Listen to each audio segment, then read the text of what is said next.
Hello friends, आपन को बहुत बहुत स्वागत आम यूट्यूब चैनल को। तो थर होउची मेघुआ जाड़।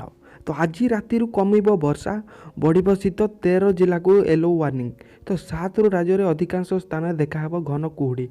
तो आज वीडियो मु आपन को कहबी कि केउ स्थान में जहाँकि वर्षा कमिब एवं शीत प्रकोप बढ़। तो राज्य में वर्षा बढ़ाइलाणी शीत आशंका। तो सकाळ संध्या जाए थरुछंती सारा ओडिशा।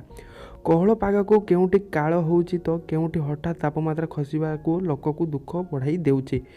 ଏହା ମଧ୍ୟରେ ଆସନ୍ତା 5 ଦିନ ପାଇଁ ପାଣିପାଗ ବିଭାଗ ସୂଚନା ଜାରି କରିଛି ଯେ ଆଞ୍ଚଳିକ ପାଣିପାଗ କେନ୍ଦ୍ର ଭୁବନେଶ୍ୱର। ତ ସୂଚନା ଅନୁସାରେ ରାଜ୍ୟର 13 ଜିଲ୍ଲାକୁ ଅର୍ଥାତ୍ କେନ୍ଦୁଝର, ମୟୂରଭଞ୍ଜ, ଢେଙ୍କାନାଳ, ଅନୁଗୁଳ, ଭଦ୍ରକ, ବାଲେଶ୍ୱର, ଯାଜପୁର, କୋରାପୁଟ, କଟକ, ଖୋର୍ଦ୍ଧା, ସୋନପୁର, ବୌଦ୍ଧ ଓ ସୁନ୍ଦରଗଡ଼ ପାଇଁ ୟେଲୋ ଆଲର୍ଟ ଜାରି କରିଛି। ତ ଏହି ସମସ୍ତ ଜିଲ୍ଲାକୁ ଘଡ଼ଘଡ଼ି ବିଜୁଳି ସହିତ ହାଲୁକା ବର୍ଷା ହୋଇପାରେ। ତ 5 ତାରିଖ ସକାଳ ଯାଏ ଦକ୍ଷିଣ ଓ ଉତ୍ତର ଓଡ଼ିଶାରେ କେତେକ ଜିଲ୍ଲାରେ ବର୍ଷା ହେବାର ସମ୍ଭାବନା ରହିଛି।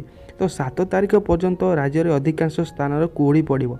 ଏହି କୁହୁଡ଼ିକୁ ପରିମାଣ ଅତି ଘନ ରହିବ ବୋଲି ପୂର୍ବାନୁମାନ କରି ଆଞ୍ଚଳିକ ପାଣିପାଗ କେନ୍ଦ୍ର ସୂଚନା ଦେଇଛି। ତ ଆସନ୍ତାକାଲି ଠାରୁ ଉତ୍ତର ପବନ ରାଜ୍ୟ ଦେଇ ତ ପ୍ରବାହିତ ହେବାକୁ ଥିବାରୁ ରାଜ୍ୟର ଦିନ ଅପେକ୍ଷା ରାତିରେ ତାପମାତ୍ରା ଅଧିକ କମିବ ଓ ଥଣ୍ଡା ବଢ଼ିବ ବୋଲି କୁହାଯାଇଛି। ଆସନ୍ତା 8 ତାରିଖ ଆଡ଼କୁ ଉପକୂଳ ଓଡ଼ିଶାରେ ପାଗରେ ପରିବର୍ତ୍ତନ ଆସିବ ବୋଲି ପୂର୍ବାନୁମାନ କରାଯାଇଛି। ତ ସେପଟେ କିଛି ଦିନ ହେବ ରାଜ୍ୟରେ ଶୀତ ବେଶ୍ ଅନୁଭୂତ ହେଉଛି, କିନ୍ତୁ 2 ଦିନ ହେବ ତ ନୂଆବର୍ଷର ସପ୍ତାହ ଚାଲିଥିବାରୁ ବଣଭୋଜି ଯାହାକି ମନସ୍କ ବ୍ୟକ୍ତିବିଶେଷଙ୍କ ଅଧିକ ନିରାଶ ହୋଇଗଲାଣି। ଜୟଦେବ ବାଟିକା, ନନ୍ଦନକାନନ, ପାନିକାଲ ଗାର୍ଡେନ, ଡେରାକ୍ସ, ଧଉଳି ଆଦିରେ ବଣଭୋଜି ପାଇଁ ଆଗୁଆ ବୁକିଂ କରିଥିବା ଅଧିକାଂଶ ବ୍ୟକ୍ତିମାନେ ଭୋଜି ବାତିଲ କରି ଦେଉଛନ୍ତି।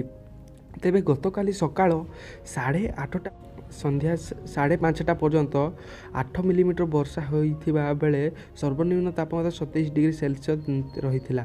ତ ସେହିପରି ଆସନ୍ତା 24 ଘଣ୍ଟା ମଧ୍ୟରେ ହାଲକା ବର୍ଷା ଆଶଙ୍କା ରହିଛି। ସର୍ବାଧିକ ତାପମାତ୍ରା 13 ଡିଗ୍ରୀ, ସର୍ବନିମ୍ନ ତାପମାତ୍ରା ଯାହାକି 18 ଡିଗ୍ରୀ ସେଲସିୟସ୍ ରହିଥିଲା ବୋଲି ପାଣିପାଗ ପୂର୍ବାନୁମାନ କରିଛି। ତ 48 ଘଣ୍ଟା ମଧ୍ୟରେ ରାତିରେ ତାପମାତ୍ରା ସ୍ଥାନକୁ ଆହୁରି ମଧ୍ୟ ଖସି ଆସିବ ବୋଲି ସମ୍ଭାବନା କରିଛି। ତ ଏହି ତ ଆପଣ ପାଇଁ କିଛିଟା ଇମ୍ପୋର୍ଟାଣ୍ଟ ନ୍ୟୁଜ୍ ଥିଲା। ଯଦି ଭିଡ଼ିଓକୁ ପସନ୍ଦ ଆସିଥିବ ନିହାତି ଲାଇକ୍ କରିବେ, ତା ସହିତ ଚ୍ୟାନେଲକୁ ସବସ୍କ୍ରାଇବ୍ କରିନେବେ।